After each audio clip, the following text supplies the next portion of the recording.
Foundation ఆధ్వర్యంలో medical camp ఏర్పాటు చేసి ఈ కార్యక్రమానికి అధ్యక్షత వహించినటువంటి చంద్రికా మేడం గారికి, అలాగే ఫౌండేషన్ పెద్దలు శామ్యూల్ రెడ్డి గారు, ఆయన బ్రదర్గా ఉన్నటువంటి అంజిరెడ్డి గారికి, అలాగే స్కూల్ ప్రిన్సిపల్గా ఉన్నటువంటి శ్రీనివాస్ రెడ్డి గారికి, అలాగే ఈ కార్యక్రమానికి నాతో పాటు ముఖ్య అతిథులుగా చేసినటువంటి డాక్టర్ గారికి, చిత్ర రవీంద్ర గారికి, అలాగే సోదరిమణి పెట్టుకుంట మల్లికా గారికి, వాణి గారికి, అలాగే ముందున్నటువంటి పేరెంట్స్కు, అలాగే నాతో పాటు ఉన్నటువంటి తెలుగుదేశం, జనసేన, బీజేపీ కూటమి నాయకులు, కార్యకర్తలందరికీ కూడా పేరు పేరున హృదయపూర్వకమైనటువంటి పార్టీ మిత్రులందరూ కూడా పేరు పేరున హృదయపూర్వకమైనటువంటి నమస్కారం. ఈరోజు ఈ కార్యక్రమం ఎందుకంటే ఇప్పుడే చెప్పడం జరిగింది, స్పందన ఈడా ఫౌండేషన్ ఎందుకు ఫామ్ చేశాం, దానికి ఎందుకు ఈ విధంగా ముఖ్యంగా సూయిసైడ్ అటెంప్ట్స్ ని అరికట్టాలన్న ఆలోచనతోనే ఈ కార్యక్రమాన్ని ఎందుకు ప్రారంభించామని చెప్పి అంజిరెడ్డి గారు వాళ్ళందరూ కూడా వివరించడం జరిగింది. చాలా బాధాకరం, ఒక తండ్రి ఎంబీబీఎస్ చదువుతున్నటువంటి అమ్మాయితో ఎంత ఎమోషనల్ గా కనెక్ట్ అయి ఉంటారో, అదే సింగిల్ డాటర్. ఇంకా వేరే పేరెంట్స్ అంటే ఇద్దరు ముగ్గురు ఉంటే అది ఇంకో రకంగా ఉంటుంది, కానీ ఒకే కూతురు ఎంబీబీఎస్ చదువుకోవడానికి అంత స్థాయికి వెళ్ళిన తర్వాత ఆమె సూసైడ్ చేసుకోవడం, లేకపోతే హెల్త్ ఇష్యూతోనో, లేకపోతే యాక్సిడెంట్తోనో, లేకపోతే ఇంకో దాంతోనో ఆమె డెత్ అయితే వేరే విధంగా ఉంటుంది. కానీ ఒక అమ్మాయి, అంత పెద్ద అమ్మాయి సూసైడ్ చేసుకుందంటే ఆయన ఎంత బాధపడి ఉంటారో మనందరం కూడా ఒకసారి ఆలోచించుకోవాలి. అటువంటి బాధలో కూడా ఆయన మనసులో వచ్చినటువంటి ఏదైతే ఈ ఆలోచన ఉందో, వేరే ఎవరు కూడా ఇటువంటి ఆలోచన చేయకూడదు. ఎవరి పిల్లల కోసం కూడా ఆ తల్లిదండ్రులు బాధపడకూడదని ఒక మంచి సంకల్పంతో ఈరోజు స్పందన ఈడా ఫౌండేషన్ ని స్థాపించడమే కాకుండా చాలా సంవత్సరాల నుంచి ఇదే కార్యక్రమాన్ని తీసుకొని లక్షల మందికి ఉపయోగపడేటువంటి కార్యక్రమాలు తీసుకోవడం, దాని ద్వారా ఈ హెల్త్ ఫౌండేషన్ ద్వారా వీళ్ళు మెడికల్ క్యాంప్స్ ని కూడా కండక్ట్ చేయడం. దీనికి మా శ్రీనివాస్ రెడ్డి గారు మీ అందరికీ కూడా సుపరిచితులు. ఆయన ఈ స్కూల్లో ఈ కార్యక్రమాన్ని ఏర్పాటు చేసి నన్ను ఆహ్వానించేందుకు ధన్యవాదాలు తెలుపుతా ఉన్నాను. ముందుగా మనందరం కూడా ఆలోచించాల్సినటువంటి విషయం ఏంటంటే, ఈరోజు ప్రతి ఒక్కరు కూడా టార్గెట్స్ పెట్టుకుంటున్నాం లైఫ్ లో.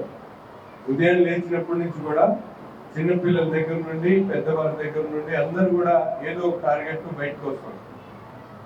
ఆ టార్గెట్స్ రీచ్ అవ్వడం అనేది ఇండివిజువల్ గా ఎవరికి వాళ్ళు పెట్టుకొని అది ఫేస్ చేయకుండా మేము ఏం చేస్తున్నాం అంటే పిల్లల మీద పెడుతున్నాం. మనం చేయలేని పనులన్నీ కూడా పిల్లల మీద ఉంచుతాం.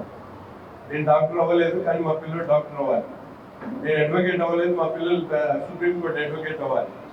ఈ విధమైనటువంటి ఆలోచనతో పిల్లల మీద మేము ఓవర్ గా వాళ్ళని ఇచ్చేస్తా ఉన్నాం. అందుకని ప్రతి ఒక్కరు కూడా ఏదైతే ఎవరి లైఫ్ ని వాళ్ళు లీడ్ చేసేటట్టు అట్మాస్ఫియర్ ని క్రియేట్ చేయడమే మనందరం కూడా చేయగలిగింది. పిల్లల్లో ఎవరికి సంబంధించినటువంటి ఆర్ట్, ఎవరికి సంబంధించినటువంటి నాలెడ్జ్, ఎవరికి సంబంధించినటువంటి గ్రోత్, వాళ్ళు ఏం చేయాలనేది వాళ్ళ దగ్గర ఒక ఆలోచన ఉంటుంది, మనం గైడ్ చేయడం వరకు. కానీ ఈ రోజు జరుగుతుంది ఏంటంటే, స్కూల్ అట్మాస్ఫియర్ దగ్గర నుంచి మాస్టర్ గారికి వాళ్ళ స్కూల్ కి మంచి పేరు రావాలనుకుని ఒక ఇద్దరు ముగ్గురు టార్గెట్ చేస్తారు. తీరా 10%, 20% ఏదో కావాలనుకుంటారు. అట్లా everybody is going on targeting. మనకు ఉన్నటువంటి ఎయిమ్ ని మేము వేరే వాళ్ళ మీద టార్గెట్ చేస్తా ఉన్నాం. అట్లా దానివల్ల ఏంటంటే, నాకు కూడా మా తల్లిదండ్రులు ఏదో అవ్వాలి, డాక్టర్ అవ్వాలి, ఇంజనీర్ అవ్వాలి. నేను రాజకీయాల్లో ఉండాలనుకున్నాను. గత 10 సంవత్సరాల నుంచి రాజకీయాల్లో ఎన్నో ఒడిదుడుకులు ఎదుర్కొన్నాను, ఎన్నో కష్టాలు పడ్డాను, ఎంతో లాస్ చేసుకున్నాను. కానీ at last I reach my goal. నేను అనేది ఏంటంటే, పిల్లలకి ఎవరికి వాళ్ళకి ఒక ఎయిమ్ ఉంటుంది, వాళ్ళు దానికోసం పరిగెత్తుతూ ఉంటారు, వాళ్ళ ఆలోచన విధానంతో వాళ్ళు ముందుకు సాగుతూ ఉంటారు. కానీ ఎదుటోటి టార్గెట్ ని మన మీద రుద్దడం వల్ల అతను మెంటల్లీ స్ట్రెస్డ్ గా ఫీల్ అవుతాడు. మనకు ఇచ్చేటువంటి ఎమోషన్, మేము ఇచ్చేటువంటి ప్రేమ అభిమానుల కన్నా ఈ టార్గెట్ యొక్క ఒత్తిడి అతని మీద ఎక్కువైపోతుంది. మన ప్రేమ అభిమానాన్ని అనుభవించాలా, లేకపోతే వాళ్ళ టార్గెట్ ని పూర్తి చేయాలని దాని మీద అతను చాలా డిస్కంఫర్ట్ గా ఫీల్ అయ్యి దూరం అవుతాడు. దూరం అయినప్పుడు ఆ ఎమోషనల్ టచ్ ని దూరం అయినప్పుడు పిల్లలకి వేరే దారి లేక వాళ్ళందరూ కూడా ఇటువంటి డిస్ట్రెస్ కి ఫాలో అయ్యి ఎక్కడో చోట ఇటువంటి అటెంప్ట్స్ చేస్తూ ఉంటారు. సో మనం కూడా తల్లిదండ్రులు కానీ పెద్దవాళ్ళందరూ కూడా ఆలోచించాల్సిన విషయం ఏంటంటే, ప్రజలకు మనం పిల్లలకు అవసరమైనటువంటి అట్మాస్ఫియర్ ని కల్పించడం, వాళ్ళకి చేయగలిగి వాళ్ళు ఏదైతే కోరుకుంటారో దానికి కావాల్సినటువంటి మనకి ఎలిజిబిలిటీ అంటే దానికి కావాల్సినటువంటి అట్మాస్ఫియర్ ని క్రియేట్ చేయడం వరకే పేరెంట్స్ చేయాలి. వాళ్ళకి ఎక్కువ టార్గెట్లు పెట్టి ఇబ్బంది పెట్టేటువంటి వాతావరణాన్ని మనం ఎవరిని కూడా ఆలోచించకుండా పిల్లలు ఏది చేయగలుగుతారో వాళ్ళ కోసం అవసరమైనటువంటి కార్యక్రమాలు చేసే విధానం మీదే మనందరం కూడా పేరెంట్స్ దాని మీద శ్రద్ధ వహించాలని చెప్పి కోరుకుంటా ఉన్నాం.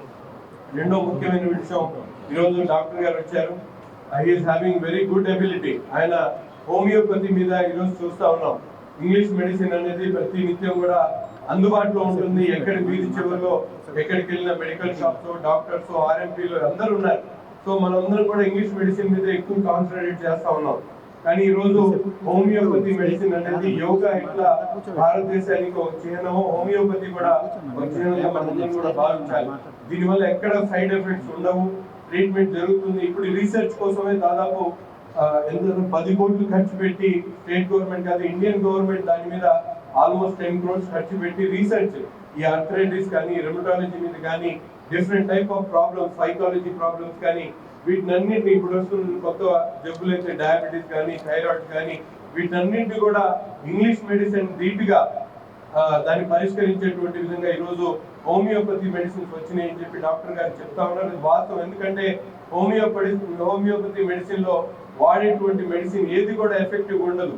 అది షార్ట్ టర్మ్ అంటే మాలిక్యూల్ లెవెల్లో చిన్న మెడిసిన్ మీకు ఎంతో ఎఫెక్టివ్ ఉంటుంది. కాబట్టి మనందరం కూడా సమాజంలో ఉన్నటువంటి వ్యక్తులుగా మనందరం కూడా ఇటువంటి విషయాల మీద అవగాహన తెచ్చుకొని మాకు తెలిసినటువంటి విషయాలు మిగతా వాళ్ళు కూడా చెప్పడం, ఇటువంటి మంచి కల్చర్ ని మనందరం కూడా అలవాటు చేసుకొని స్పందన ఈడా ఫౌండేషన్ వాళ్ళు చేస్తున్నటువంటి కార్యక్రమాలు గుంటూరు నగరంలో మరింత విస్తృతంగా రాబోయేటువంటి రోజుల్లో చేపట్టడం, అలాగే డాక్టర్ గారి సహకారంతో మరిన్ని హోమియోపతి మెడికల్ క్యాంప్స్ ని నిర్వహించేటువంటి కార్యక్రమం కూడా తప్పకుండా చేస్తానని చెప్పి మీ అందరు కూడా తెలియజేస్తూ, ముఖ్యంగా ఇక్కడ అందరు నెహ్రూ నగర్ వాళ్ళు ఉన్నారు, మీ అందరికి కూడా మనస్ఫూర్తిగా ధన్యవాదాలు తెలుపుతా ఉన్నారు. ఎందుకంటే ఈ రోజు మీరు అందరు మంచి మెజారిటీతో నెహ్రూ నగర్ లో నన్ను గెలిపించినందుకు ప్రత్యేకంగా మీ అందరికి కూడా ధన్యవాదాలు తెలుపుతా ఉన్నారు.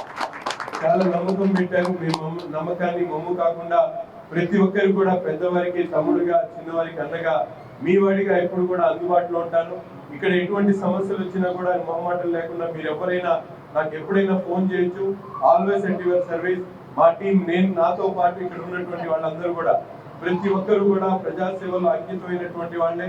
వాళ్ళ పొజిషన్స్ ఎక్కువ తక్కువ ఉన్నప్పుడు కూడా మీతో ఎప్పటి నుంచో కలిసి ఇక్కడ ఈ ప్రాంత సమస్యల మీద వాళ్ళందరూ కూడా అవగాహన ఉంది. కాబట్టి వాళ్ళని కూడా ఆదరించండి. వాళ్ళకి ఏమైనా సమస్యలు ఉంటే చెప్పండి. వాళ్ళతో పాటు మేము కూడా మీకు అందుబాటులో ఉంటాం.